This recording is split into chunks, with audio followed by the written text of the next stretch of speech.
What's going on, everybody? Welcome back to another episode of the Pod Gods. My name is Jake. I do video, no hole in my socks. And you got black shoes, you said. No more red. Yeah, for today. Got the Panther hat on. Yeah. Brady Holland. I sell houses occasionally. That's about it for me. But today... We'll see you next time, guys. We got a special guest. We got Nick Bock joining us today. Super pumped for this episode. Let's give him a round of applause. I don't know if I'm supposed to clap for myself or not, but thanks for having me. It's funny. I think it's about 50-50 if people clap for themselves or don't.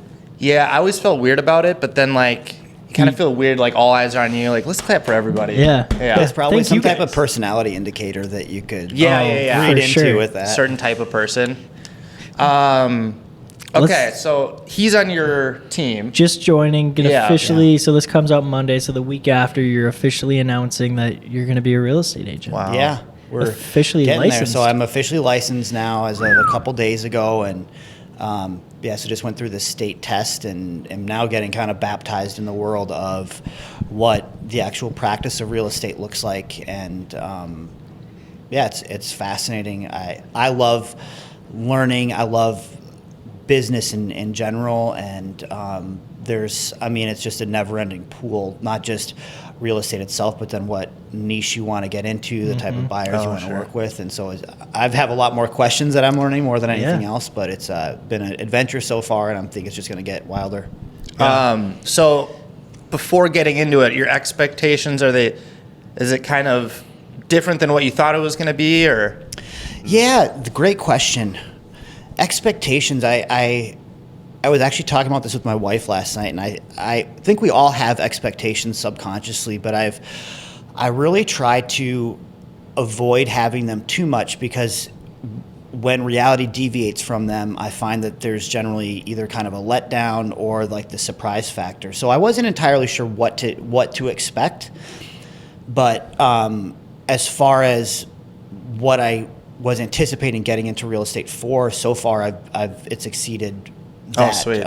As far as just being able to interact with people, being able to get to know people on a more personal level, and I think the house that you live in, while the actual transaction is kind of a singular instant, it has a huge impact on your life and is a kind of a continuing part of your narrative. Yeah. Yeah. Would you say it's similar or not even close to like $1 Million Listing? Yeah. Well, so far very different, because I haven't listed anything. Not yet. Not yet. Yeah. I'll be Josh Altman someday. So. Yeah, right? We know his videographer. We did a podcast with his videographer. Really? Oh, Yeah. Mark. Yeah. Yeah. Yeah, in Oh, LA. that's It was crazy, it was really cool. Oh, that's Yeah. awesome. Yeah. I was going to ask what you did before this, but I mean, we'll get there. Do you want to start like where Origin you grew story. up? Yeah. Yeah, I'll do this quickly, but I think as it relates to real estate, but just life in general, I think our stories are important to us and who we are, but also it's how we relate to others. And I moved a lot growing up, which I was exposed to a lot of really unique things and fascinating things that have impacted who I am. And it also has drawbacks. I don't really have a tight community of, when people ask me where I'm from, I really don't have a good answer. I was born in Kansas City, lived there for a few years, moved out to Baltimore. My dad was in politics at the time, and then took a job with Catholic Relief Services. So they do relief and development work. They do have some domestic programs. They're headquartered domestically out in Baltimore. But then he was the country director out in Pakistan, in Islamabad. So we lived out there for 3 years. And You lived in, I know I'm butchering it, Pakistan? yeah, Pakistan. I don't know. Yeah, I'm sure it's pronounced how you said it, but Either way. that's crazy. Yeah, so we were How out old there were you then? First through third grade. So I was younger Oh, then. my gosh. And then we moved to Jerusalem for 3 years. So he was a country director out in the Israel-Palestine area. And I moved to Edina after that. So 7th grade, That's a moved back to huge the U.S. change. Yeah, so it was there was a lot of, I guess, culture shock, but it's a time of your life where you're formulating your identity a lot. And you're constantly meeting new people and different, like, especially with those places, just like we were at international schools, we were homeschooled for part of it, and it was just it's very fascinating, especially in hindsight. But it has I think broadened my worldview a lot. It impacted what I did afterwards. But I also look at my wife as, for example, was born in Andover and, went there her whole life, and she has a really tight group of people that she knows. Yeah. And I do tend to follow what's happening in the world, what's happening domestically on more of a broader scale. And I think it can create, there are always going to be issues in the world, but what we have the ability to impact for the most part is the community that we're around. And I think sometimes that helps to be supplanted in that community. Literally, the clip I uploaded and edited today, we were saying the exact same thing, like that basically we're not meant to know everything that's going on all over the world, and that the most important part is like the people around you and in your community. Yep. I cut it out of the clip We- talking about we Elk legit River talked or about it whatever, on the but last podcast. Yeah. I stopped like watching and reading the news for a few years. Yeah. Literally, Did you because- watch the clip? No, I didn't, but I Yeah. think that's such an important thing that we're inundated with media. Yeah. Right. And it can almost, like, if you look at mental health rates, they're skyrocketing, and it's no wonder. Yeah. Yeah. Right. But if you focus on what's going on around you, I think that's where you can maximize your impact. Manageable. Yeah. And Somewhat. it keeps you closer to home. Yeah. And tied in with people around you. So Yeah. you were in Jerusalem before you moved to Edina, Yep. and that was around 7th grade. Yep. So 7th grade, moved to Edina. I just found out Jake was a year ahead of me at Edina. So No, you were a year ahead. I was 07. you were 07. Yeah. Okay. Yeah. Oh, I was Little going the baby. opposite direction. Yeah. Little baby. I don't have the beard, so I just assumed he was Yeah. older. The gray in the beard. Yeah. I'm getting some of the gray. But. Yeah. How has that changed? Like, I mean, you're It was a moving big, from a different country into the U.S. in the middle of middle school. I mean, it's hormones, things you like, don't. oh. Yeah, so hormones, all that stuff. But things you don't think about, just like the clothes people wore. I mean, I wasn't. Oh. Wasn't dressing in like a traditional like Middle Robe. Eastern wear, but like like just the style of jeans or clothes or Abercrombie. Hadn't heard of it before, and like. So as you come into a fairly homogenous group of people, and I love playing sports. I love kicking around with kids, and like I remember like reading through the phone book and dialing, trying to find someone to hang out with me, right? And like it's but it wasn't a bad thing. I was new, and I eventually got a group of people, but those are moments that impact you, and I think in hindsight, like some of those moments allow me to have empathy for people that I encounter now. But it was a big transition in many ways, but I had a great time. I met some great friends during high school. Yeah. And in hindsight, I wish I could go back and redo it. Right. Right. Of course. Yeah. Do you have siblings? I have a younger sister. She's 2 years younger. Yeah. 2 years? Yeah. Okay. How has she handled it? I mean, I know that was She a long time handled it- ago, but I was the rebellious kind of. Sure. I don't want to say black sheep yet, but I was more of the pushback. I really wanted to like fit in. I really wanted to like do what my friends were doing. And, she was also more emotional, so I think just differently. And it's just part of the narrative. yeah, you're almost lucky. I mean, imagine leaving Jerusalem when you're in like 11th grade and coming into Absolutely. Edina. It's like, I feel like a kid that's 6th or 7th grade it's easier for them to adapt and just Yeah. kind of, Absolutely. yeah. But People are still finding their clicks. And yeah, Yeah. for sure.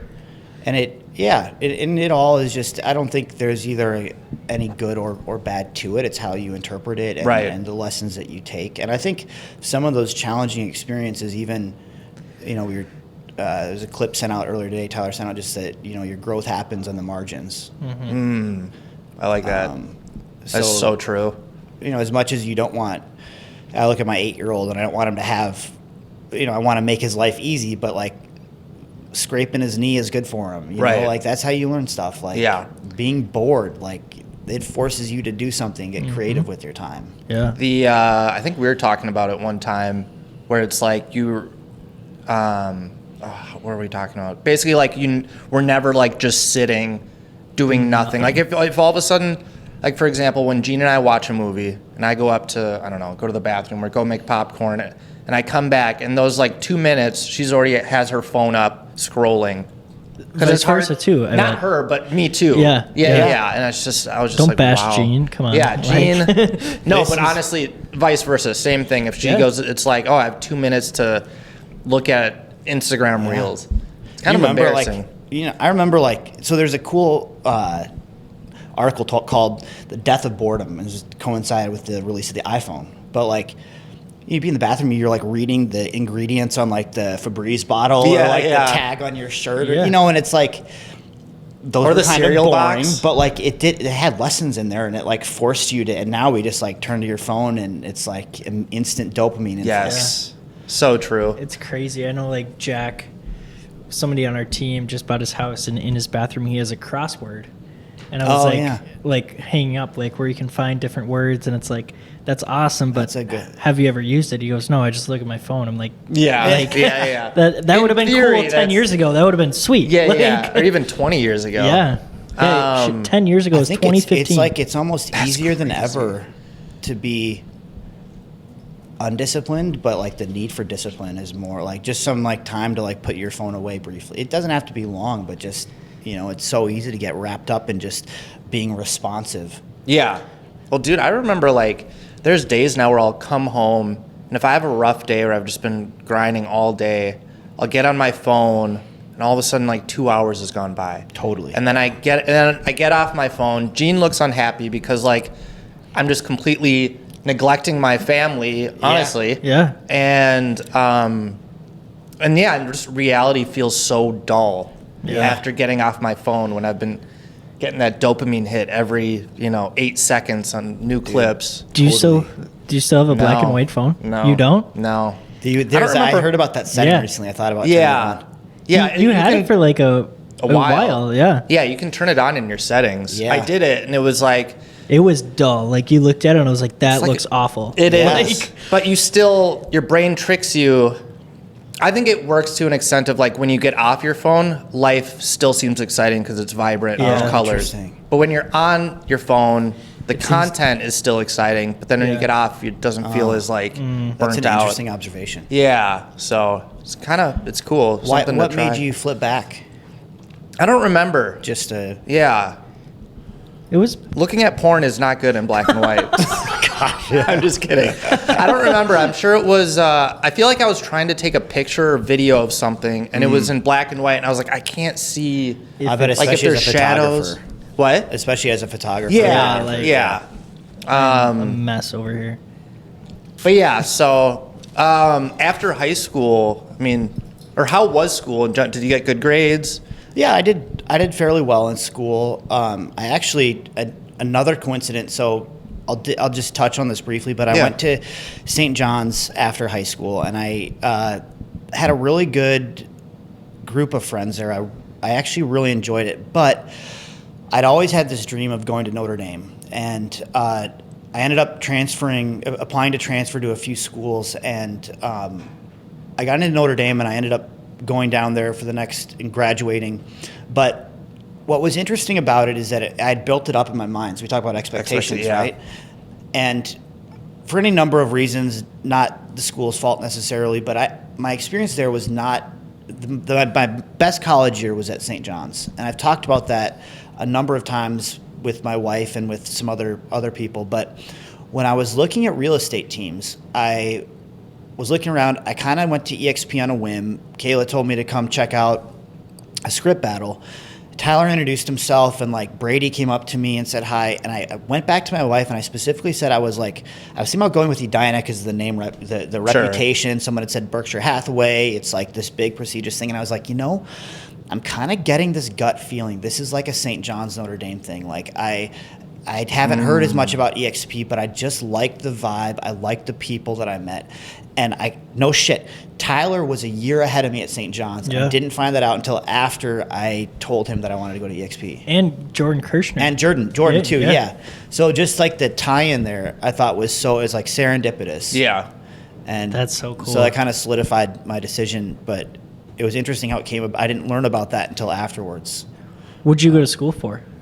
Political science and Arabic. So okay. I worked in politics actually for about 4 years. I worked for member of the House who was then elected to the Senate, and I was in the state office. And I think with my experience growing up overseas and kind of being in like the international relations field and seeing the effects of foreign policy, I almost felt like that's what I should do. And I didn't really enjoy it that much. I didn't really feel fulfilled. And some of that was maybe because of aptitudinal things, some of it was lifestyle choices, but I ended up, we can get into why I left Indiana later, but moved up to Minnesota, and I worked with a consulting firm for a while, and then I've always been active. Part of my story is I had a pretty severe stutter growing up, and I wasn't able to talk and communicate well. And sports just became an outlet where I could communicate, I could contribute without having to talk. And so fitness has always been something. It's not about like the flex in the mirror. It's for me. It's like a mental. It's like comfort. It's like home. Yeah. And anyway, I only share that caveat because I got into the gym industry. I was given the opportunity to manage a gym, and from there opened my own gym. And it was a ride, and I really enjoyed it. I love the relationships that I built. But after a number of years of doing that, I got burnt out, but I learned that I really enjoyed the business side of things, and that's where real estate kind of comes into it. I love working with people. I love helping them, and I like getting to know them on more of an individual level. The fitness was a vehicle for that. It's something that I use in my own life, but that wasn't, I don't have an exercise science degree. I don't necessarily nerd out over some of that stuff. So I don't know how we got through all those subjects. That was great. I have a couple questions. Do you know Alex Hormozy? Yeah, I love Alex. Okay, Hormozy. he's like, I got to start following him years ago because he was opens big in gyms. I was going to reference him with the gray screen thing. Oh, okay, That's one of his maybe tricks. that's what I heard. Yeah. I don't even know. But another question you mentioned. I saw him talk actually last year. Did you really? Yeah, Was he good? It was great. Yeah, he's a beast. That's cool. You mentioned he doesn't. He just like marches to his own drummer, and he's so intelligent. Doesn't give a fuck. Is just Wears the like nose thing, tank top, and I love it, man. You mentioned you were in politics briefly, or 4 years. Yeah. Is it as? I mean, there's a bunch of compartments when it comes to politics, but like, don't even get in some conspiracies. Was it as like grimy and like? How long ago was it too? I left. Gosh, man, you're gonna date me now. I think like 2017. Oh, that's not. Okay. Yeah. R.I.P. her. I like to say, if you've seen, I love the TV show The West Wing. Okay. You've seen that, which is like this idealistic version of how politics operates. And I also really enjoyed House of Cards, which is like the Machiavellian, like everyone's manipulating. Dark side, yeah. And I think real politics kind of falls on a scale in between. Got it. I think a lot of people get into it for good reasons. But to get anything done, there's a lot of gridlock that is inherent in our system. And you have to kind of you have to wheel and deal. And so maybe they make some of these slimy deals or whatever because they think there's a better good coming Greater from good. it. Or Yeah. They're really passionate about farming because they grew up on a farm. And so it's like, hey, I'll toss my vote over there for this if you vote for my bill here. And whether it's right or wrong, it's not for me. But yeah, I imagine that at some of the higher levels, there are, money buys time and influence. Yeah. And in that sense, there are rules about how much individual donors can contribute, organizations, et cetera, but there's ways around all of it. Loopholes and everything. Yeah. You also studied Arabic. Yeah. Can you speak Arabic? So we actually went back to Israel, Palestine, 2 years ago. And we were flying out of Tel Aviv the morning of October 6th, the day before the attacks. Yeah. And we were in Egypt when the attacks happened. But I mentioned that it was just coincidental timing, but I'm conversational. I can get around. It's been a long time. I can read and write all right, but I would not put it as like a fluency at all. Yeah, and it's like better than I can do. Yeah. And it's like if you don't use it, you lose it, kind of. Yeah. Yeah. That's still so cool, though. That is. Yeah. So- I'm not a language guy. It doesn't come naturally to me. Yeah. I get it. It's a beautiful language, I think. Yeah. Yeah. You've traveled all over the Middle East. Have you traveled anywhere else? Yeah, a number of Asia. places in Europe, Asia, China, some parts of South Central America. My wife and I love traveling. Okay. And, she's got me into cruising and Oh, Cruises are fun. Yeah. I'm trying to get my fiance. I think I would die. Oh, Dude, maybe. they're- Like, He gets like vertigo yeah. and dizzy. Dude, I'm dizzy you now. might, Like- but they're so It's- big, man. it's like a Yeah. mall. It's like a floating city. Yeah.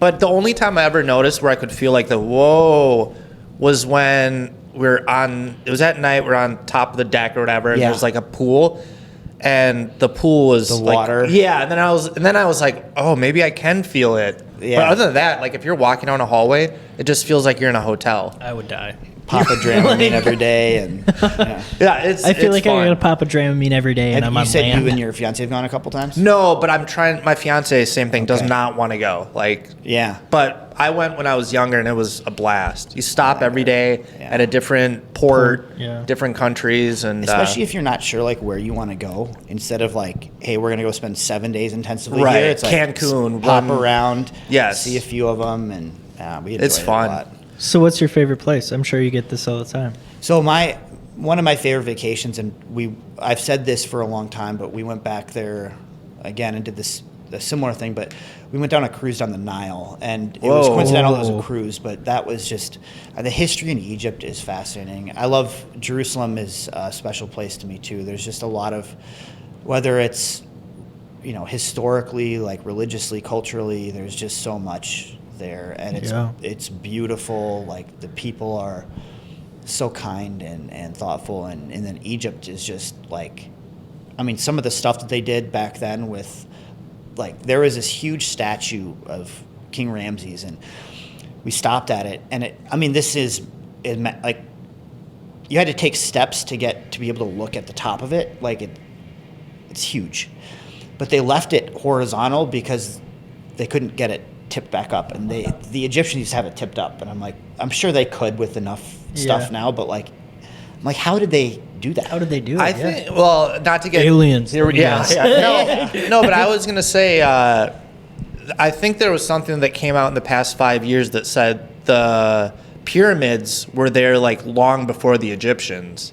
Oh, interesting. Yeah, they like carbon something. From the carbon dating. Yeah, on it. and it's like they were there like many years before the Egyptians, and that the pyramids were actually never even tombs. They've never found a body in the pyramid. They haven't found a body. Yeah. We went into the burial chambers, Yeah. and that was one of the coolest. I'll show you guys a video after this, but the entrance to Claustrophobic. dude, I didn't know I was claustrophobic until it was terrifying. It was about 4 or 5 feet tall, 4 or 5 feet wide, like this tunnel. turn You're in your it for about shoulder just 20 to get- minutes, and it's one way going in, the same way coming out. So you have people going in and coming out. It's hot and like tight, and it's like the lighting is dim. Yeah. Dude, I'm so glad I did it. Get me the fuck out of here! Yeah, I'm freaking out. Yeah. If my wife hadn't been there, there was one point she has a video of me, and I was like gonna turn Sweating. around, and I turn around, she's video, and I'm like, I can't turn around or look Act like a cool, bitch. act So cool. I was like, I gotta keep going. That's It so was gnarly, funny. but it was cool. Just That's wait, so- how about you guys? So where have you traveled, or I've never been out What of do the you like to country. do to vacation? My mom's a flight attendant, so I've gone to like cool. China and Germany and Yeah. Jamaica, obviously Mexico, Great Wall. Hawaii, Great Wall, yep. Yeah. Amsterdam. I think my favorite place. Is the red light district in No. Germany. But legitimate, probably Amsterdam. Yeah. It's so pretty. Have you ever been? It's so pretty. Like the canals and the It's people are well-maintained. incredible. Yeah, the skies are always blue. There's like, at least when I went, but like it's just perfect. Yeah. Yeah, and I was 18.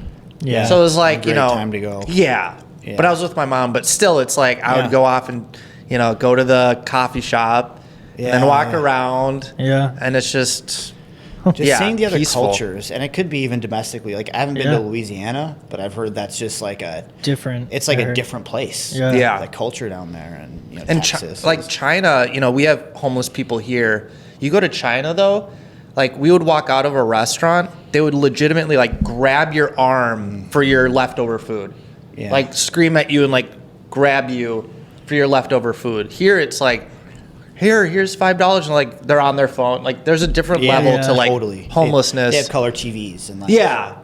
So when we lived in Pakistan, it was the biggest just income distribution gap that I've ever seen. Really? They say that Osama bin Laden was killed in this compound with walls. We had walls and guards at our house, but it was like you either had that or you lived in the slums. And I remember like same street, like outside your house. Not same street. It was like there were like neighborhoods ish. I don't remember, but we went to the slums to visit one of our guards' families, and it's like, so there's no sewage.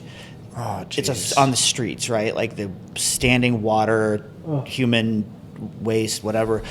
The roofs are corrugated metal, so summertime, it's 100 degrees, God. And the roofs are baking. Houses are primarily made out of like mud and clay, so if it washes, it knocks down a lot of it.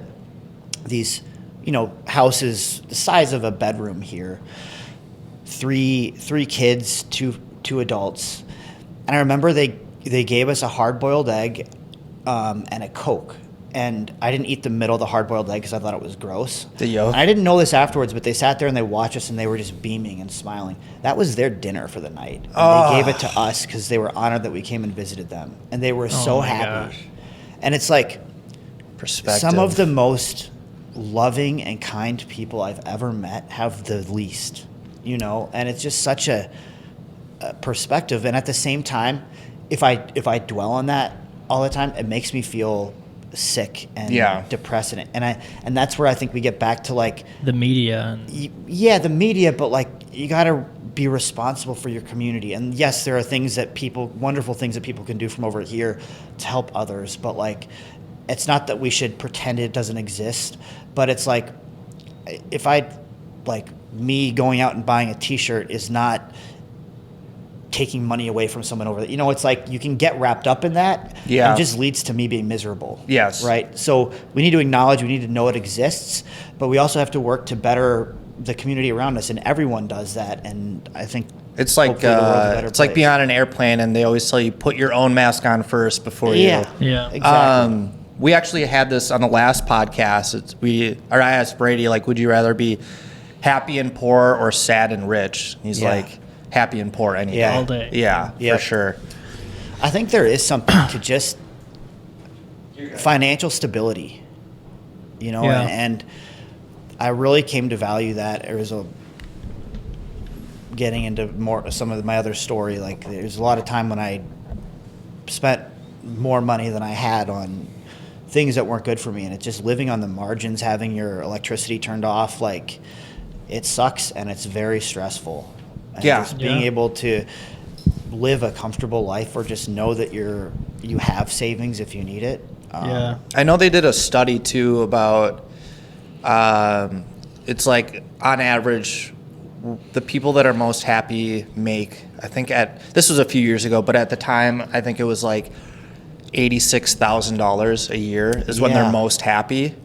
Anything above, they get too like wrapped up in it. Anything below, they're too wrapped up because they're in debt or they're trying to keep what they've made or make more. It's like that sweet spot. Yeah. Yeah. I'm sure now it's probably like 150,000 just because inflation. But It's crazy though. It's like I see those TikToks all the time of people being like, I'm 28 years old and I have $200 in my savings. Yeah. Like, what else do people have? That's so real. And like, you look at the comment, it's like, damn, you're better than me. I have zero. Yeah. Like, Yeah. I have negative like, damn, 1,000. Yeah. Like, Well, then you add in like credit card debt, student loan debt. my That's at like the gosh. highest right now. Yeah. it is. Yeah. It Yep. is. Yeah. That was one of the nuts. fascinating things with real estate is when Tyler was talking about like, you build up some equity in your house. If you're going to sell, like put down a lower down payment and pull some of that money out and pay off your debt. I think Yeah. that's Credit actually card a really debt. solid strategy. Yep. Let- Can we get, you were talking about expectations earlier, and in the back of my head, because when I was in recovery and stuff, that was like a huge topic, and I feel like you answered it perfectly as coming from someone who's in recovery or like has talked about that. I was like, that's like a, So this is, I'll just kind of summarize it briefly. I was hospitalized. I had ulcerative colitis, and I haven't had. It's genetic. I haven't had issues with it for a long time, but I was put on some pretty heavy doses of painkillers, and I don't know if it was my drive to like fit in and feeling like I didn't belong or whatever it was, but anyone who's ever had this type of experience with opiates will know what I'm talking about. But like, there's a moment that it hit, and I felt just the most peaceful I've ever felt. And it was like my body was glowing. I didn't have a care in the world. And it was like the ultimate high. And I remember that day. I'll remember it for the rest of my life. And I chased that high for years. And it ended up, doctor shopping, stuff online, dealers, went through the gambit of Vicodin, Percocet, Oxy, methadone, all that jazz, and then heroin. And eventually you're pawning things, you're taking money in ways that don't align with you, and you're just at the end of your rope. And I've tried a number of other substances too. Alcohol doesn't work for me. I guess for me, it's really anything that gives me that escape. And one of my favorite lines of the big book, they call it in AA, it's at the back, and it says, our serenity is inversely proportional toward expectations. So, and that's where I kind of got that thought. And that's the more I expect of something or of myself, if I go into a situation expecting that it's going to be calm, or that it's not going to be challenging, or that it's going to be easy, or that maybe that it's going to be hard, whatever it is, if it deviates from that, I get thrown off, and I want to medicate it. And I think there are healthy ways to medicate. Like exercise for me is, some might call it a cross addiction, but it's a healthier lifestyle choice. For some people it can be food. It could be TV, it could be phones, right? We all have these, and dosing these things in their appropriate levels can be great. It can be great to finish up a hard day of work and have a couple beers and like just relax. Like, if I could do that normally, I would absolutely. I would do it all day. I was going to say it. Yeah. I literally Like, would. wait a second. I mean, I don't need to get too much into the stories, but like when I started drinking, it was on the weekends, and then it was, every other weekend, then every weekend, and then pretty soon it was every day, and then it's 5 o'clock, and then I'm waiting for 5 o'clock, and then 2 o'clock, and then by the end, I'd be waking up, taking pulls during the night to stop shaking, puking up blood in the bathroom. I'm like trying to choke down a couple shots just to stop my body and be able to get the buzz so I could get more down. And like, it's just, I wasn't even getting drunk. I was just getting like normal. Yeah. And it's like, it's scary, like what the lengths that you go to like just keep it going. It's a sickness. I mean, the number of people that I told I would stop, that I promised, that that you hurt, and I'm pretty open about it with my wife. She's seen some pretty terrible things, but she describes it's a different person almost. When you get into that mindset, and so for me, it's building habits, and a big part of the journey for me is just having meaning in life and a purpose. And a lot of that comes back to helping people. Yeah. And the more that I can contribute in a small way, whether it's a singular person around me, my wife, my son, our daughter, this just connecting with other people is a big part of that for me. And I love that there are people who can use substances socially and regulate. I just can't. They suck. That. I know it's hard. I don't get it, and they don't get me, and that's fine. I had buddies who like would get straight A's and just smoke weed all day, and prioritize school. Yeah. But also be high. Yeah. Like, what is like? Are you on Adderall? Like, what's the secret? What's the deal here? And I've tried the, for me it was Xanax. I'm like, all right, I'm gonna stop Xanax. Okay, I'm gonna start take Vicodin because and then perks and oxys, whatever. I'm like, all right, I'm not gonna do that. Now I'm just gonna drink on the weekends, and then whatever. And then you go down the whole, and then pretty soon at the end you're like, all right, well, I've tried everything. Dude, I do them all to the extent of like overdoing it. Yeah. Yeah. Well, and you're constantly like, you need an upper to come up from the downer, Yes. and you're like, it's like a balance. Yeah. And it's like fucking exhausting. Yes. Like you think about I love when people was like, if you put the amount of energy into like work, half the amount of energy into work that you do, Or into getting money high, to get the, God, it's like, I remember like winter storm warning, and I'm out there in like my like parents' 2-wheel drive car, like fighting through the snow, like trying to go pick up. And it's like, it's just like insane. Dude, like, that's so funny. There was one time I lost my license. I did too, Because I got a DUI.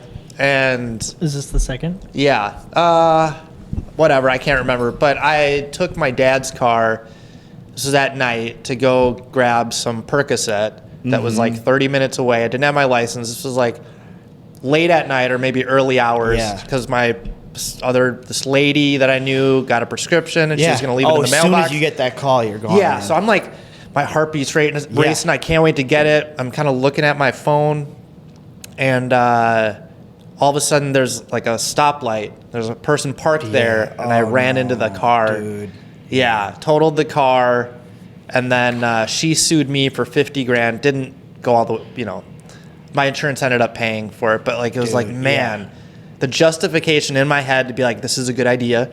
It'll be fine once. I never ended up getting it. Yeah. So it was just a lose-lose. Dude, I have some pretty, I woke it up. Last thing I remember is driving on the highway, woke up in ambulances like 3 times. Like, I don't know. It's you lose count. Like, I've been inpatient, I think 7, 8 times. It's just like a fucking roller coaster, and just. Where did you go?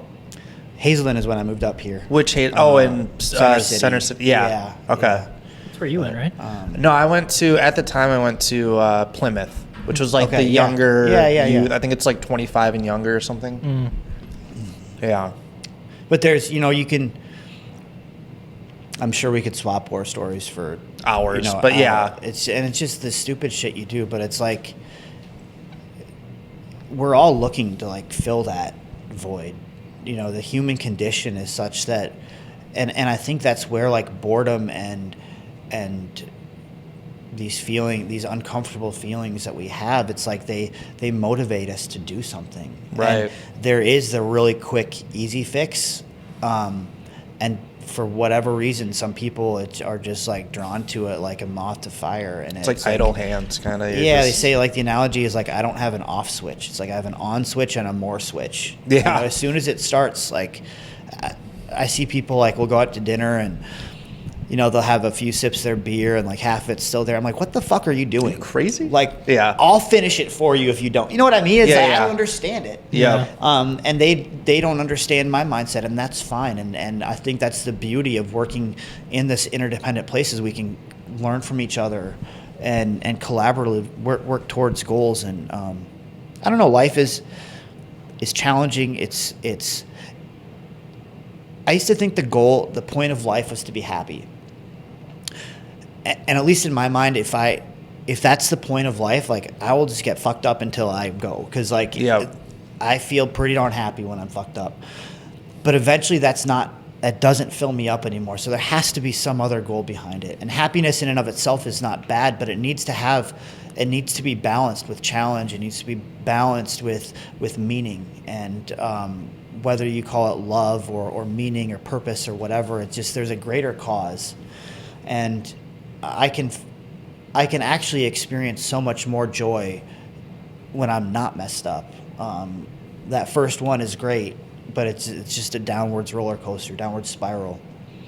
Well, I think it's too like you get those shitty days, which make the good days feel like so much better. And you have to have the shit. Yes. Like if you don't have the shit, you don't. It's like, you get a new car and it's like the shit for a while, and then a week later you're like a little annoyed because the leather gets too hot in the sun, and like there's some dust collecting on the screen, and it's just like we acclimate to these things. I'm just as guilty of it too. I love nice things. I love the feeling of a new socks. Right? We were talking about socks. I love new socks. It's like the best. but eventually the socks start to wear out, and it's like You get holes in them. so those things are great, but it's like when I look back on life, it's the experiences, it's the interactions. It's not the time I spend fucking around on Facebook, or it's like the moment my son like looks up and tell me he loves me at night. Oh, or like dude, it's just don't like even get me started. You have these moments that that special time with your significant other, whatever it is. It's like they just stand out, and you can't replicate that with any substance. Dude, That's what go ahead. I'm going to go before you go on a tangent. Not even a tangent. Yeah, go. Every Wednesday is like my favorite day. Because like I know tonight I get to put my phone away in my room and it's just date night. And like that's like, I live for Wednesday nights just because It's simple. it's simple and just we get to play Mario Party. Like I'm so pumped for tonight. Like That we just is got so Mario true. Kart for my son, and I think my wife and I like it more than he does. it's so Really? much fun. Yeah. Oh, dude, it's a blast. Yeah. All right, go talk about Felix. No, I was just gonna say, Felix. This was like a few months ago. My kid, he's 3. Out of nowhere, he came up to his mom, my fiance, from behind while she was sitting, and like put his arms around her, and he just goes, "I love you so much, Mom." Oh, and it was dude. dude, we both started crying immediately because he's never said they anything don't say like stuff like that unless they mean it. Yeah, Like it that. was like, because he's still like, will say like poopy, pee pee, like just dumb, like So for him to say that, we're both just like immediate tears. My son's like default will be like, Clark, I love you, buddy. He'll be like, okay. Like, cool. Like, Sounds good. But when they say it, it's dude. just it's hard to describe. Immediately, I was like, who told you to say that? Yeah. That was Yeah. like so perfect. Like, I've just, Speaking of kids, Yeah. Yeah, weekend. we got one coming Saturday? up. It's in the oven, so we're any day now. So Yeah. But it is Oven interesting you means mentioned she's that. pregnant. Yeah, oven means Yeah. she's pregnant. For those out there when that this are comes young. out, the kid will be out. Yeah. 9 months ago, I was in the Preheating. oven, and 9 months later, she. That was good. Kelly, I love you if you're watching this. That's awesome, though. Do you know if it's a boy, girl? It's girl. Girl. So it'll be a new adventure for me. And you have do you have And a son. Son, Yeah. who's Yep. 8? He's 8. 8, going okay. on. Yep. So, but we were kind of talking about just, you're like, both of us and she has actually had to, like, first of all, what women go through during pregnancy, I Yeah. just can't even imagine. I feel bad for Maddie. But like, what about Weird. us? We have to deal with them. I was making a video and being like, it's month 9 of pregnancy. I was like, it hasn't been that bad, but people haven't been asking about me. So, I love my donuts still. Yeah. But it's weird because it's like we have this child who's like here-ish, but like this is her first time giving birth, and she's like, what if I don't love the kid? And I'm like, I don't know. Like I don't feel a connection. Just being honest, I don't feel a connection to the baby yet. But as soon as you meet the kid, it's like you can't describe it. It's just like these things we're talking about. It's what's the word? Experiential. You have to experience it. As soon as the baby hits her chest too, like, and lays on her chest, And you hear it. Like, yeah, dude, I had the same fear when Felix was gonna be born. I was Don't like, watch this, Felix. no, but I was thinking, like, I know that I'm not gonna be attached right away, and it's gonna take a while. But dude, as soon as I heard him crying, immediately just the floodgates opened. I was crying. I was like, this is the greatest baby ever. I will do whatever it takes to keep this. Like, it's just. But yeah, I had that same fear as your wife. Like, what if I just? Well, and I don't feel the connection yet. Yeah. Right? Yeah. And that's just being honest. And I think it's helpful to be able to talk about these things. Because a lot of parents are like, fuck, like everyone says, it's like this beautiful thing. And it's like, I don't feel like that. Just feel shitty right now. But All my it friends, comes, same right? thing. My friends said that they didn't feel a connection right away. And I guess it grows a lot over the next like few weeks when you're sacrificing sleep in the middle of the night to take care of this. But it's like that connection just grows so much harder. Yeah. Well, and I was thinking about this in terms of real estate too, because I've just been textbook, like reading. I've been reading books, your first 365 days in real estate and whatever. But it's like probably very different when you actually sell your first house. When you like go to your first buyer consult. Like I was listening to these guys on the phone last night, and I'm like, holy shit! Like I could call someone, and be like, someone could come, be like, I want to buy a house right now, and I'd be like, all right, like, let's do it. I don't know what to do. Yeah. You know, Right? and that's why we have a cool team and people to help you out and to ask these things, ask questions of. But like I have the certification, and it doesn't mean shit until you start putting it into practice. Got to get in the weeds. But I don't know. So much of life is just the experience of it. And I think podcasts are cool. Nice. Yeah. Just leave it there. Just stop. Yeah. But it's like, it's almost like it is a form of technology, but it's almost like the anti-technology where it promotes connection, which is like just so rare these days. Yes. Yeah. And it's just a cool opportunity to have the intentional time to sit down and connect with people. Yeah. And I know that's true. I know we haven't touched on it, but I'd love to. How did you and your wife meet? How do we meet? Yeah. She was a client in the gym. Yeah, I was her coach, and I don't know. I guess she thought I was cute. So this is kind of funny. She was rowing. This was in CrossFit, so like let's make the CrossFit jokes. But I was like, there's a really good video on rowing technique I could send you. And then she was like, do you want my number? I was like, I'll look it up. And like 10 minutes later, I sent it to her, and it was just, a way to get her number. And then we would, I don't know, you just... A rowing video. Meet someone, nice. But like when you meet someone, and we just like send these like paragraphs to each other, and we happened to be like reading the same book, a Mark Manson book at the time. And I don't know, I had dated a lot of people before, and I was always like, what's it feel like when you're ready? And I just, with her, I just like stopped asking the question, and it was a weird, like, and same thing like the house we're in now. I love the house we're in now, but it's like I didn't have to like talk myself into it. It was just kind of like, hey, this feels right. And I think that the universe, when you're in tune with it, it has this way of kind of guiding you to some of these bigger decisions that we like put so much stress and time into thinking about. And it's like, I love the human intuition and the human spirit. And you can kind of feel it in your gut too, I feel like. Absolutely. Yeah. Gut, intuition. Yeah. My dad would always be like, this is before he passed, but he would be like, I would keep fucking up all the time. Just do the right thing. Yeah. And it wasn't until he passed that I was like, oh, like, don't do drugs. Like, you're not supposed to. Like, don't drink and drive. Don't drink and drive. Okay, yeah. It's like your gut, for the most part, like, never lies. Like, deep down, like, I don't know. You know what I mean? Yeah. Like your moral compass, you feel it. Like, don't hurt people, obviously. Doesn't feel right. Like, something's out there. Yeah. I think that's very true. Yeah. Like our intuition generally, and sometimes you have to peel back a couple layers because, like, society puts this bullshit over it. Yes, 100%. But if you really just get down to it and, like, the series of why questions, like, well, why? Why? Yeah. And it's like, it really does just get it down to... Yeah, dude, it's like infinite whys. So this made me think of a question for you guys, because you guys have been... How many episodes have you done so far? 91? 4? 93? This might be 93. I think this is 90. One a week. 91? We've missed 1 week, right? Allegedly. I still don't know what week it is. This is episode 91. Okay. Yeah. I feel honored to be 91. Yeah. But no, over those 91 episodes,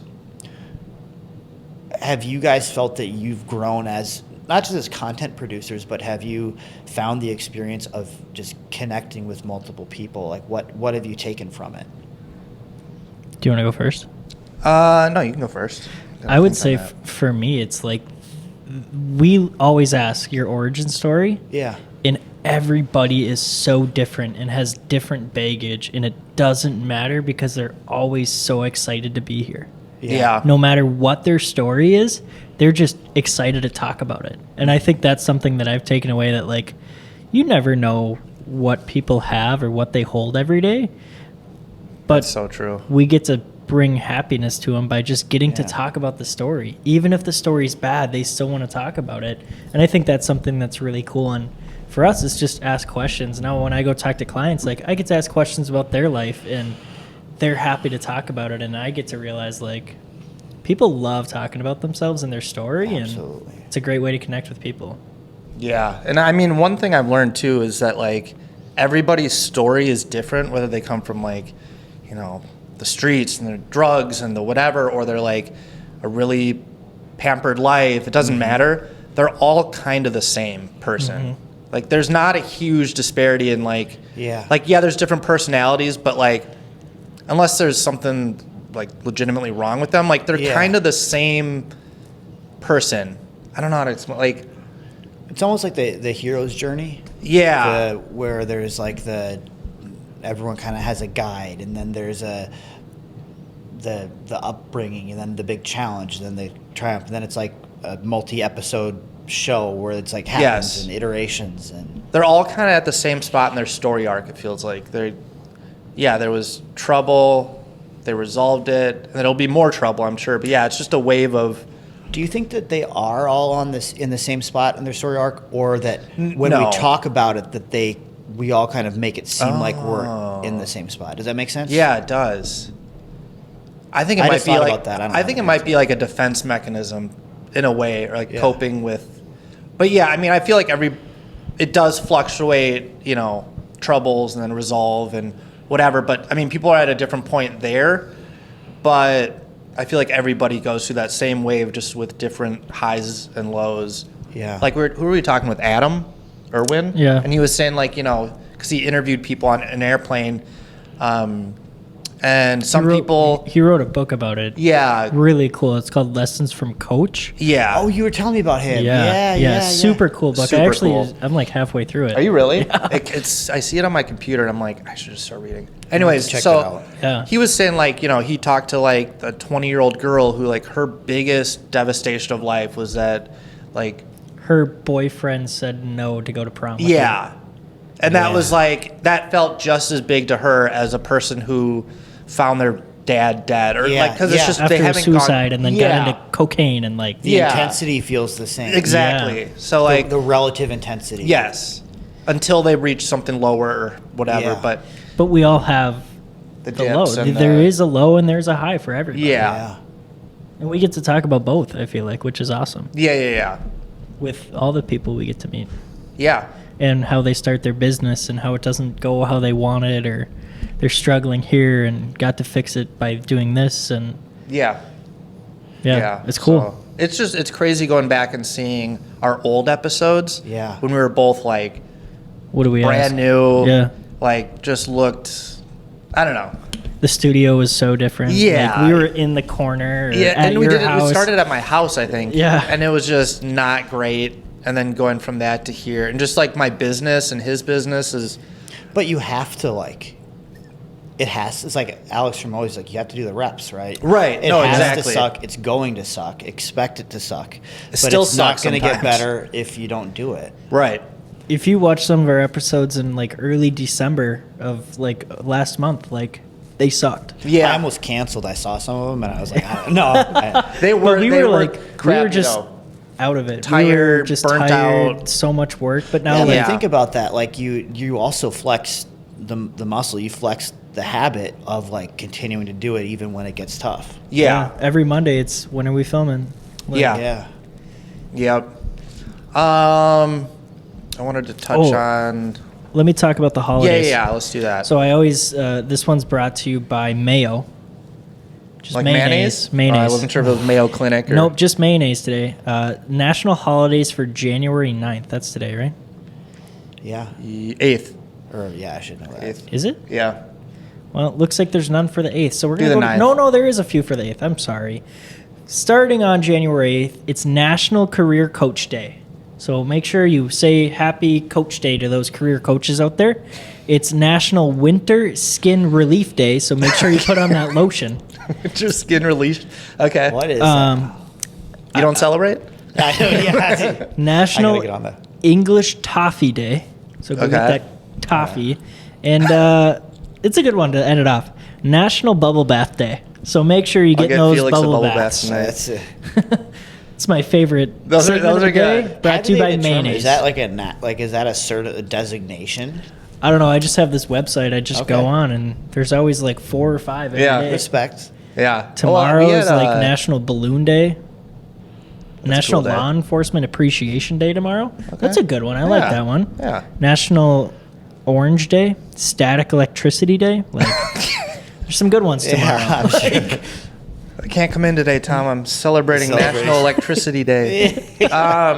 Yeah, I remember when I worked at the nursing home, we'd have those things in the elevator that say like all of July, they showed all of the holidays. And that was probably only some of them, but like there's like National Strawberry Day, Yeah. National Button-Up T-Shirt Day. There's something for there's everything. everything. There is. Yeah. All right, I wanted to get a quick clip in here. Oh, yeah. I'm excited for this question. It is not. It's I a good mean, I already one. told you guys, but okay. So I was eating Wendy's, and I was thinking, who or which fast food place has the best French fries? I think it's really a personal opinion. McDonald's fries, when they're fresh, are phenomenal. Yes. I just had Five Guys fries recently, and they have some pretty killer ones if you consider that fast food. Oh yeah. Yeah. Like Are those the Cajun thin fries. No, that's They're not. Freddy's. Oh, They're- you're right. they're You're like right. cut Five fresh. Guys is like they put the cup in the bag, then they grab like 6 more scoops of fries. Yeah, and just dump it on top. Yeah, Yeah. and then the bag's all greasy from the fries, know but if I they like are Like good. Wendy's has a skin on it, doesn't it? Some of them did. Yeah. I like that. Yeah, it was pretty good. I'm more of But a yeah. Chick-fil-A guy. I love Chick-fil-A fries. See, I haven't Oh, the been there in a waffle long fries? time. Those are good. Yeah. I like those a They lot. get more ketchup on it and sauce. It's like a I'm not a shovel. Food Lube guy though. You're not a what? Food Lube guy, What's that? like ketchup. Oh mustard. yeah. I'm not I'm really like a huge A1 ketchup, condiment guy. Oh, okay. mustard, I'll do ketchup. ranch. That's about it. Ketchup, Yeah. like mayo. No, even though it's brought to you by mayonnaise. Even though it's Yeah. Hold on. We'll cut this out. We need that sponsor money. My wife loves ranch. That's her. Ranch thing. is on good. Anything. I'll try it, but I could leave it. We found. Ranch on spaghetti. Ew. We Is that made- what you said? No. Oh. So we made spaghetti for Christmas for my Maddie's dad's side, Okay. and Maddie's dad's wife. Very holiday of you. Yeah, right. Well, it was because it's like that's what her grandpa would always make. And Yeah, her yeah, grandpa's no, gone, I'm- so it was like we did it. What a dick. Yeah, dude. And she was like, "You have ranch, right?" I'm like, "For what?" Or what? She goes for the spaghetti, and she legit like put ranch in spaghetti sauce, mixed it up with the noodles. Wow. That actually. No, That could be Might good if work. you put it in. Yeah. I'm not. Did you try it? Dude, I hate ranch. Oh, okay. Well, yeah. I then you barely wouldn't. like spaghetti sauce. Like, Yeah. give me some noodles and butter, and I'm yeah. in heaven. Yeah. Like, My son likes that. I used to be like a Hidden Valley Ranch guy. That Oh. was my thing. Do you know Hidden Valley Ranch? I do. Okay. So I'm just not a ranch guy either. Yeah, that's old. That's off. No, we're not doing that anymore. They have this Aldi? this old, not old ranch, but like old something ranch at Target. That's so fucking good. It's like buttermilk. Okay. Like classy. It's in like the classy dressing section. You got to go to like a different aisle. Yeah.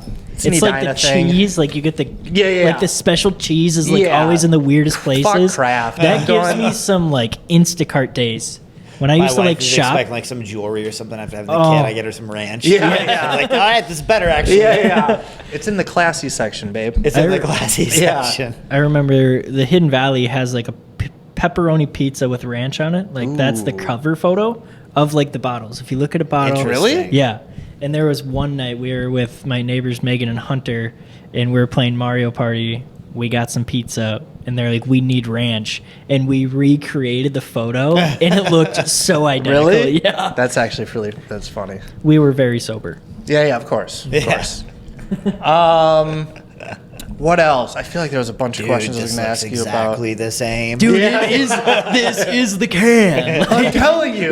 There's How times, did you make the picture go here? Yeah. There's times where like we would do stuff like that, like just super high, and then be like, this is going to be funny forever. And then the next day you look at it and you're like, the fuck were you thinking? It's this is so like, dumb. Some of my weirdest trips were on Ambien or like. Oh, I've heard. Lunes. Like, Yeah. I remember I was on the phone with someone one time and I was like, the Munchkins are making me peanut butter and jelly sandwich. I don't know why I remember that, but I remember I was convinced that they were Munchkins, which I don't know where that came from, and they were making me Dude. peanut butter and jelly. Did you get the peanut butter and jelly? I don't think so. I don't know. That's the Yeah, you fucked up part. black I don't out. know. But like my mom's a flight attendant. She has like client or whatever people on the plane that will take Ambien to sleep. Yeah. And they'll black out.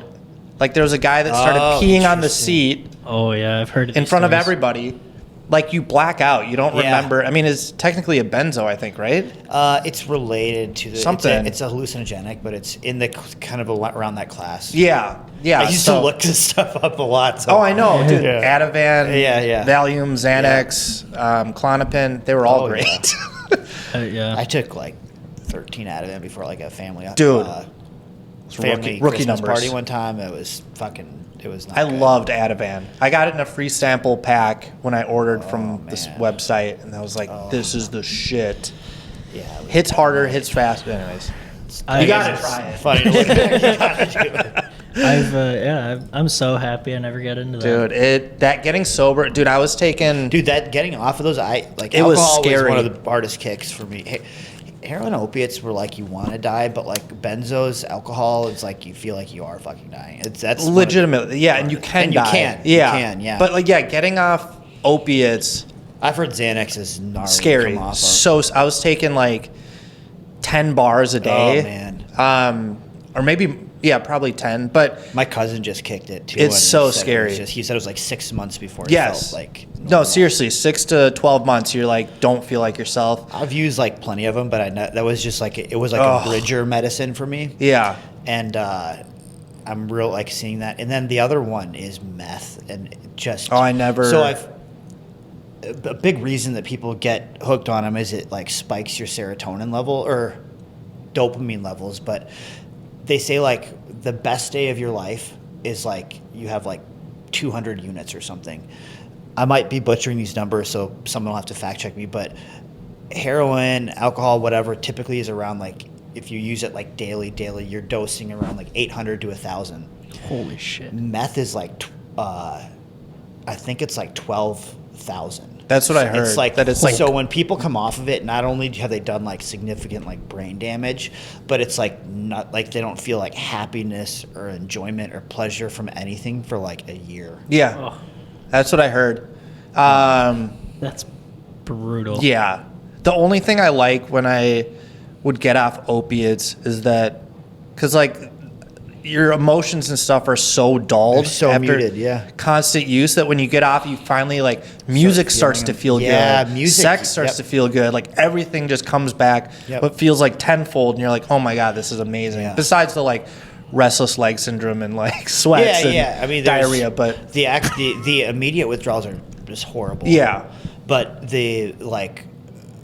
Once you're through like the first few days, like there's some really cool things. Like, life just feels vibrant. And so like, emotional. Mm-hmm. Yeah, like a song that you haven't listened to in a while, dude. Immediately, and it's like beautiful. And that's when like people will like, you know, they'll start tearing up. Or I mean, this isn't like a regular thing, but like when that happens, or there's like this moment where they're just like really touched emotionally, or like my wife is like, you know, apologize that she's like, and I'm like, that is so beautiful that you're crying. That you have emotions. Like, do you know how many people like just don't feel it, or like I didn't feel them for years, and like what a like human moment you're having. Like, don't feel shame about that at all. The biggest thing I noticed too is like, you know how you get chills? Yeah, dude, I would get like after you sneeze, you get the chills a little.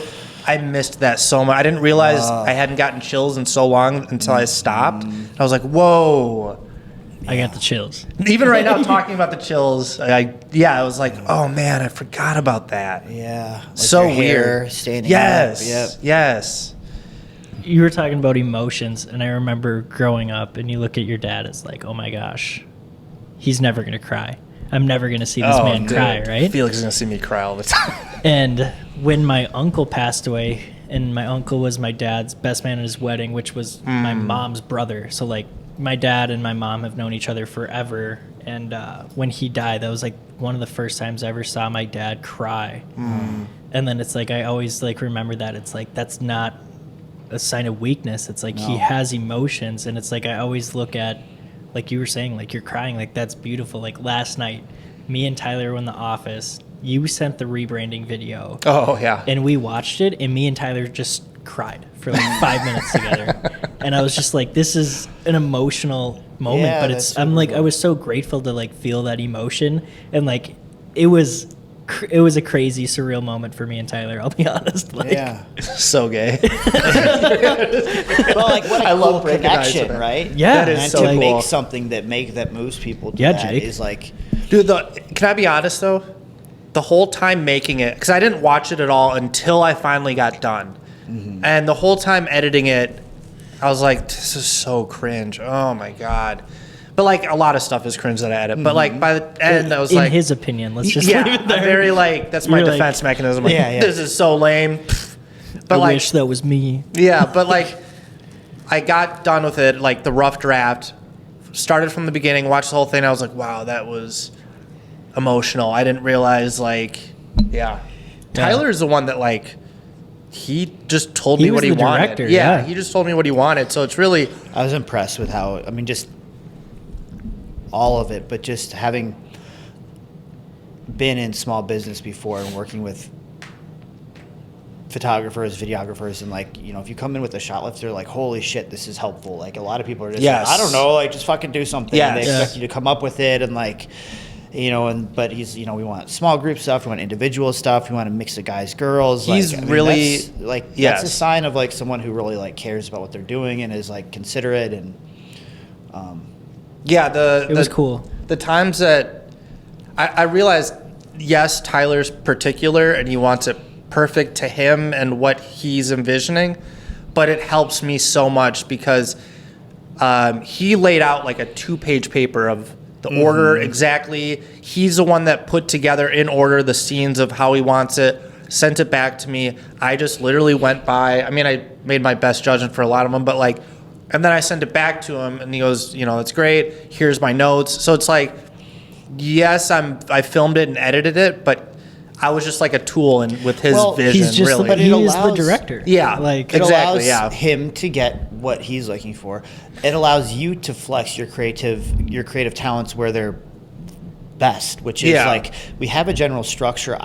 I know what the client is looking for. Yes. And that allows me to like work on like the details of like the transitions, like where like what's the aperture on the shot or whatever, Yeah. right? Like and to really dig that versus you have to think about like, all right, what's he thinking and I'm going to try to Yes. interpret that and also do this at the same time and Well, the thing is, like, Tyler and I are very similar in how, like, we're particular in.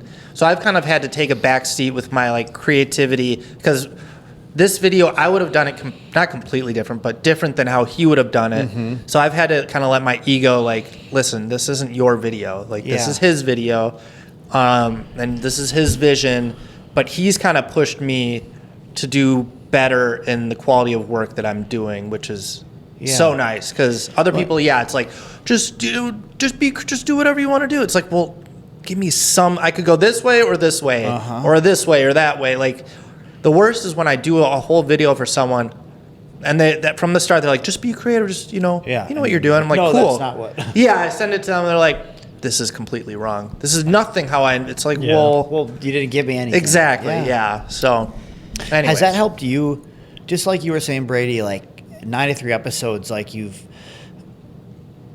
I know something that I still need to work on is just listening and like really empathizing with people and like asking questions. But I would imagine that like working with people like Tyler, who you get to like, hey, this isn't how I would do it, but it might expose you to a different way or a different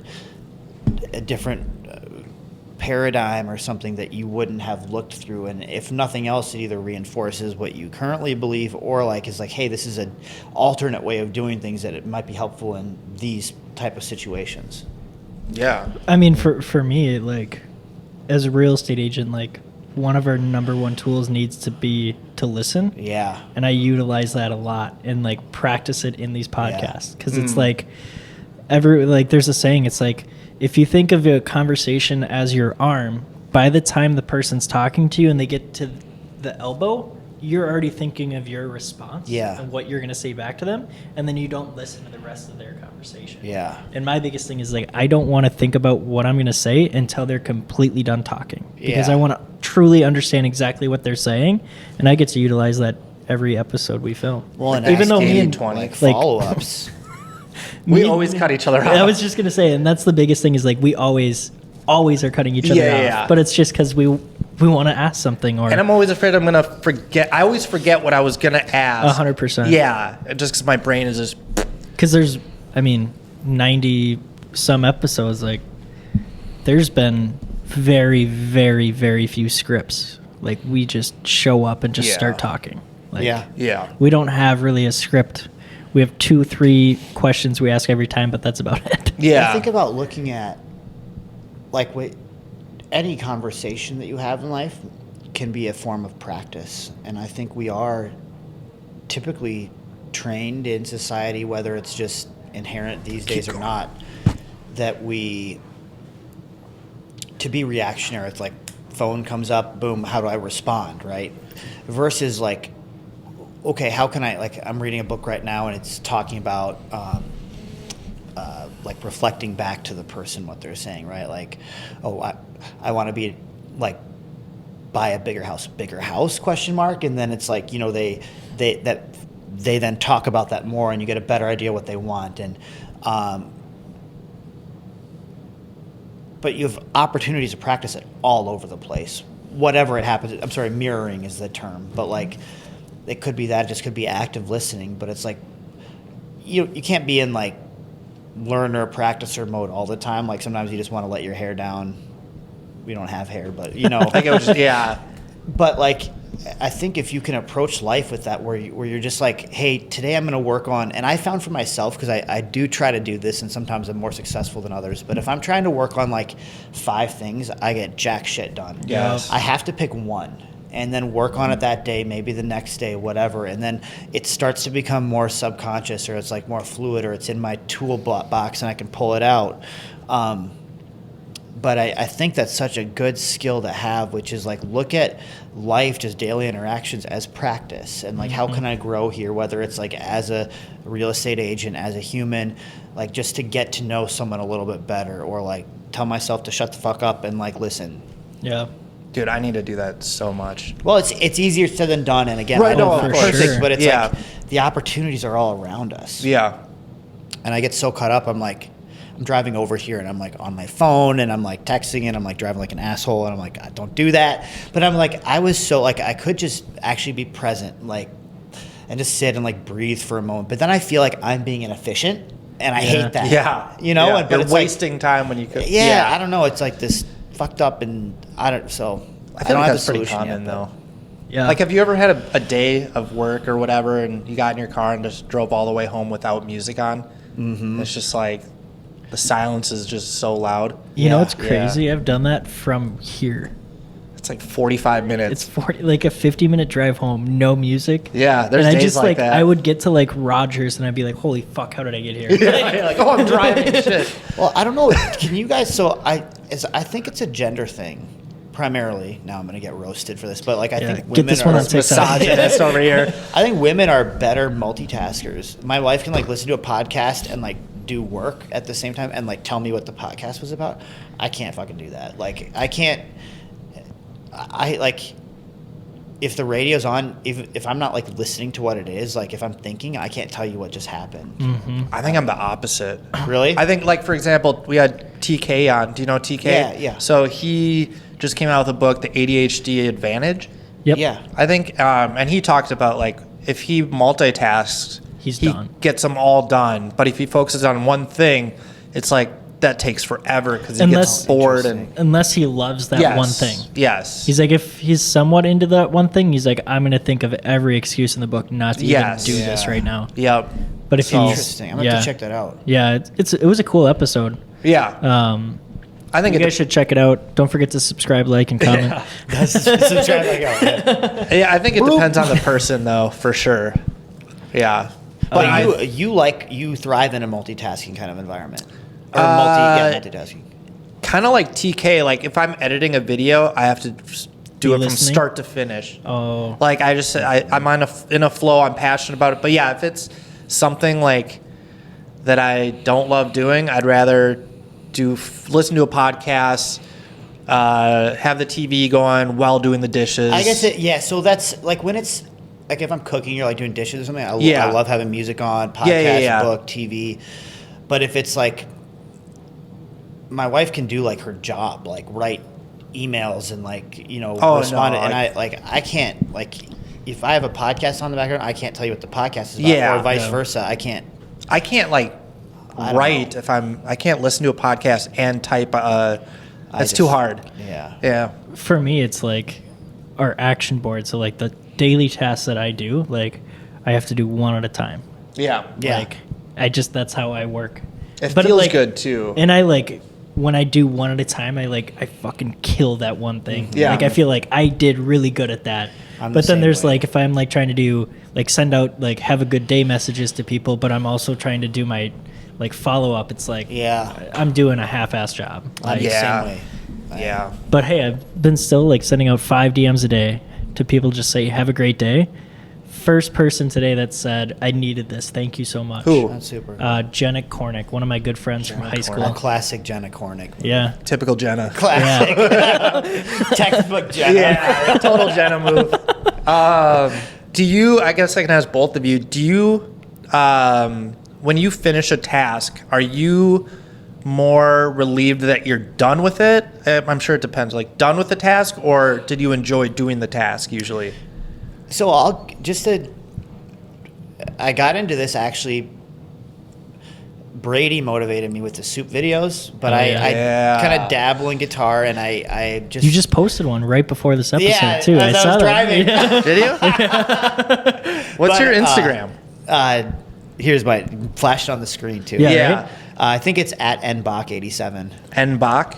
Yeah, N is in Nick, Bach 87. There you are. Bakken is in block But it without was the L. Anyway, I just have fun with it, and it's been a hobby for a long time. But it just like I don't know. Brady was like it just kind of like it's like a human thing, right? And so I was Yeah. like, fuck it, I'm gonna do it. I don't know. I've gotten much more relaxed about doing it since I just started posting. It's like the 1,000 rep thing. Yep. But I actually really I just enjoy I love playing, and so and usually it's a song that means something to me at the time, and it just is I'm almost let down when it's done. I'm like, that was a good take. I'm like, do one more just Yeah, because of it's a little course. fun. Yeah. Or I don't know, I got into CapCut for a while, and just I think it's fascinating to learn all the stuff you can do, or Final Cut Pro or whatever. And I know there's Premiere Pro and whatever that I can't even imagine, but I really enjoy that stuff. It's fun. and you can fuck around with it for so long. You're oh, slightly different, zoom on this, or what filter looks best, or how much, do I want 66% of that filter or 89%? Dude, It's and it never ends either. I know. You could, Yeah. and the thing is, you'll be changing a 1% of the saturation for one Yes. frame of it, and Yes. be and no one's ever gonna know. No one knows. And the thing is, my intros usually suck. So it's the thing that I spend the most time on, which is the second 2/3 of it, Yeah. no one ever gets to. Right, of course. But it's also just the process. And I think I'm not a video editor. I don't claim to be, but I've done enough of it where I can kind of speak the language of video editors. Yeah, yeah. And I know what they're talking about, and I can kind of describe what I'm looking for enough. And I think that's can be a useful skill in business or whatever it is, just being able to just you guys now can talk to podcasters who have published for a long time, and what they're talking about, the experiences they're having, the issues they come into with technology and sound systems and balance and all of that. There's a lot more that goes into it when you actually start doing it. Yeah. I wanted to ask you a random question, just because we're roughly the same age. Top 5 favorite bands or artists? Good question. So I get into music, and sometimes it'll be a certain lyric that hits right. Sure. Right now, Zach Bryan, I just kind of got into, and I just love. But I haven't great. listened to him until I knew a couple of his songs, and then a few days ago I just started going hard. But MGK just Dude. bangs. Guilty and pleasure. I really like. Yeah. He went through his rap stuff I liked, and then his new stuff I actually really liked too. Pop punk? Yeah, Yeah. Blink-182 is one of my all-time favorites. These are just bands That's that I you. go back to all the time. My wife got me into Third Eye Blind, and it's more kind of a thing that I share. Nostalgic, with her that I too. enjoy. Yeah. I love country, Jason Aldean type stuff, Chase Rice, just country rock is probably. I love songs that just tell a story. MGK isn't far from being in recovery, Yeah. but he struggled with heroin. He has some beautiful yeah. songs about addiction and Play This Song When I'm Gone. Do you know that MGK song? Yeah, oh, just to his daughter. It's like, oh my god, dude. There's a couple of his and he has some unreleased songs. 27. Yeah, another great song. Oh, but he's very people like. He's so underrated and talented. Yeah, and it sucks that it's like weirdly embarrassing to like him, like because he went like against Eminem. Now, like. He looks, he's just There's this song that I just posted. This the one you playing guitar. Yeah, this lyric that just gets me. We don't have to listen to it right now, but he talks about like boys who've got a riser in our midst, and then it says now he's skipping town, and that riser's out for blood, and it's just like, let's fucking go, I don't know, it's just like the lyric just hits just right, and then like he is. It's like a guitar riff that you just feel that one part, and you're like, yes, this is a great, dude. Yeah, exactly. It's just like these little nuances, and that's what like when you get high, it's like just a really good movie that just like floats and is whatever. But like life is about those like fucking milliseconds. Yeah, like those inches, right? And it's like you hit it right, and you get the chills. Yeah, and it's like you drive it home after that tough thing you didn't think you'd make it through, or whatever it is, and it, like you feel this like a sunset inside, like you just feel content, and it's like peace. You can't fucking mimic that. And I don't know what it is, like the whole AA, spirituality, religion, like whatever, but it's just like this, it's an intangible that I can't scientifically, biologically put my finger on, but I know it's there. You know what once you kind of remind me of it when you're saying like that warm sunset feeling. It's like, and that feeling of hearing that one part of the song that gives you chills. You're like, I love this song. I feel like your first time doing heroin or opiates, you get that, but for like 2 hours. Oh, exactly. You're like, whoa, dude! I can feel like this for a couple hours instead of 5 seconds. It was like heaven. Like, yeah, I don't know what heaven feels like, but that's what I imagine it feels like. Yeah, But the fucked up thing is that it's like it's always like I never got that again. I had some really fucking good highs. Like I've mixed some shit and like gotten like that perfect point where like I'm not blackout, but I'm like messed up enough to where like the world's spinning and I'm glowing and like, but they never get up there again. It's like same with ecstasy. It's like, oh, dude, the first time it's like, but whoa, you just can't do it. And I don't know. It's like what it's like. Fuck, why did you have to make me like this? Why can't I just get high every time? Like, Yeah. And it's like in the beginning, it's not like creating any issues in life. Like it's not like you're not hurting anyone. You're just like hanging out, like, and you just feel happier and you don't get pissed as easily. And it's like, fucking everyone should do this. There's no cons to this. Yeah, there's nothing bad. Like, what's the drawback to this? And which is like true for most people in the beginning. But like, it just gets to a point where you like don't recognize yourself anymore. You're doing things you never would before. Like you're hurting the people that you love the most. Like, dude, the sober look in the mirror. Have you ever done that? Where it's like you wake up just 3 days sober. You look at yourself in the mirror and you're like, what the fuck? Yeah, you like don't even recognize yourself. Or you like see what you look like. And yeah, it's scary. People take pictures of you and send them to you, and you're like, holy shit. Like that's we gotta end this soon. Yeah, that is powerful though. It's just wherever you are in life, just like in the morning or just sober, just sit in the mirror and look in your own eyes. It's a powerful fucking experience. Like gives me anxiety sometimes, especially right when you wake up and you're like, if you look at yourself for like longer than 20 seconds, it kind of freaks you out because you're like, you almost start looking like an alien or something. Not even like it's like who's that like sexy man beast? Yeah. Damn, I look good. No, it's like, who is this? You start to look more like a stranger. That's me, but like this body isn't. I don't know. Like, is it me? Yeah. There's probably some conspiracy behind that. Something's going on. You'll figure it out. Last question: how do you want to be remembered when you're gone? That's like an MGK question. Yeah. MGK song. Yeah. It's fascinating that I would think that I would have spent more time doing this. I've actually done an interesting exercise where I've written my own obituary, and I used to put it. I'd have it on my calendar for like July something, and I did it I think 3 years, and it's very interesting to think about that.